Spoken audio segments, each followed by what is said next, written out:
আজকে আমার আম্মু বাসায় নেই, তাই ফ্রিজের বাসি খাবারই খেতে হবে। তবে হ্যাঁ, মাঝে মধ্যে ফ্রিজের পোলাও মাংস গরম করে খেতে কিন্তু মন্দ লাগে না। আমি প্রমোশনাল একটা ভিডিও শুটের জন্য বাইরে ছিলাম, আর ফিরে এসে দেখি আম্মু বাসায় নেই, তবে ফ্রিজে অনেক অনেক খাবার রেখে আছে। খাবার ভর্তি সবগুলো বক্স আমি বের করে নিলাম। যেহেতু আজকে আমার রান্না করার কোনো এনার্জি নাই, তাই ভাবলাম এগুলো দিয়ে লাঞ্চ কমপ্লিট করি। তাই এই ফ্রোজেন খাবারের বক্সগুলো নিয়ে সোজা ডাইনিং এ চলে। এবার চলো দেখি বক্সের মধ্যে কি ছিল। প্রথমেই ছিল সালাদ, আর এটা হলো মহিষের মাংস ভুনা, সাথে হাঁসের মাংস ভুনা। আরেক বক্সে ছিল ঝরঝরে প্লেন পোলাও। আজকে সবগুলো আইটেমই মাংস আর পোলাও, আর এটাও হলো গরুর মাংস। নরমাল টেম্পারেচার হলে খাবারগুলো গরম করে নিই। ততক্ষণে ভাবলাম আমার রুমটাকে একটু গুছিয়ে নিই। প্রায় আমার বেড আমি নিজেই গুছাই, তবে আজকে যেহেতু আম্মুও বাসায়, তাই এখনো পর্যন্ত আমার বিছানাটা এলোমেলো অবস্থায়। আমি আমার বেডের জন্য এই বেডশিট গুলো অনলাইন থেকে পারচেস করছি, আর ভাবলাম এই নতুন বেডশিট দিয়ে আজকে আমার বেডটাকে সাজাবো। আর এই বেডশিটটা আমার রুমের পর্দার সাথে ম্যাচ করে গেছে, তাই ভাবলাম এটাই বিছানা। আমার বিছানা গুছানো না থাকলে তো একদমই শান্তি লাগে না, তাই শত ব্যস্ততার মধ্যে আমি এই কাজগুলো করি। এদিকে দেখো কাজ করতে করতে আমার প্যান্ট খুলে পড়ছে। অলরেডি আমার বিছানাতে চাদর বিছানো হয়ে গেছে, আর বালিশের কভার গুলো লাগানোর পর তো পুরো বেডটাই খুবই সুন্দর লাগছে। পাশের পর্দাগুলো টেনে টুনে দেওয়ার পর তো আমার পুরাই ফুরফুরা লাগছে। গাইস দেখো, মুহূর্তে আমার রুমের লুকটাই পুরো চেঞ্জ হয়ে গেল। আর এমন পরিপাটি বিছানা দেখলেই তো আমার যখন তখন শুয়ে পড়তে ইচ্ছে করে। বেডশিট গুলো যেমন প্রিমিয়াম কোয়ালিটির তেমন কমফোর্ট। আমি মোট 3টে বেডশিট নিয়েছিলাম, আর সবগুলোই মায়ের দেওয়া হোম টেক্সটাইল থেকে। এই দেখো আরো একটা বেডশিট, আর এটা দেখতে আরো বেশি সুন্দর। এটাও হোয়াইটের মধ্যে একটা বিগ সাইজের ফ্লাওয়ার প্রিন্ট করা। কোয়ালিটি তো খুবই ভালো আর খুবই মসৃণ। আর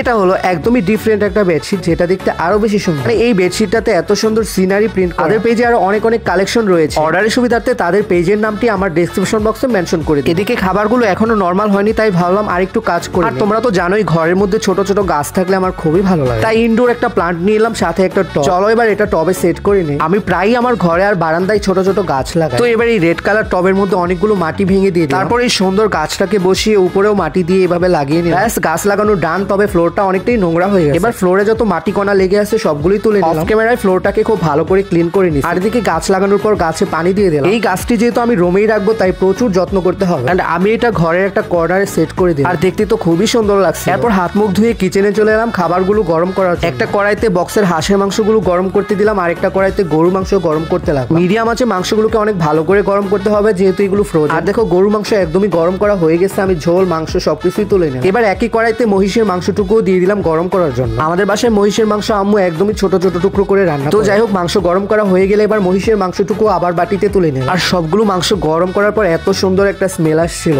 এদিকে হাঁসের মাংস গরম করা হয়ে গেছে, আর হাঁসের মাংস আমি একটু বেশি টাইম নিয়ে গরম করছি। আর দেখো হাঁসের মাংস গরম করার পর তো মনে হচ্ছিল মাত্রই রান্না করছি। একটা কড়াইয়ে পোলাওগুলো নিয়ে আমি মিডিয়াম হিটে গরম করে নিয়েছি। ব্যাস, আমার সব খাবার গরম করা হয়ে গেছে। এবার ডিশটাকে সাজিয়ে নিতে হবে। প্রথমে আমার থালিতে নিয়ে নিলাম গরম পোলাও, সাথে গরুর মাংস মহিষের মাংস। এবার নিয়ে নিব অনেকটা পরিমাণ হাঁসের মাংস ভুনা। তোমরা তো সবাই জানো হাঁসের মাংস ভুনা আমি অনেক পছন্দ করি। সাথে একটু পেঁয়াজ আর কাঁচামরিচ নিলেই হয়ে গেল আমার লাঞ্চ রেডি। এবার আমি দুপুরের খাবারটা তো খুব মজা করে খেয়ে নেব। আর প্রত্যেকটা খাবারই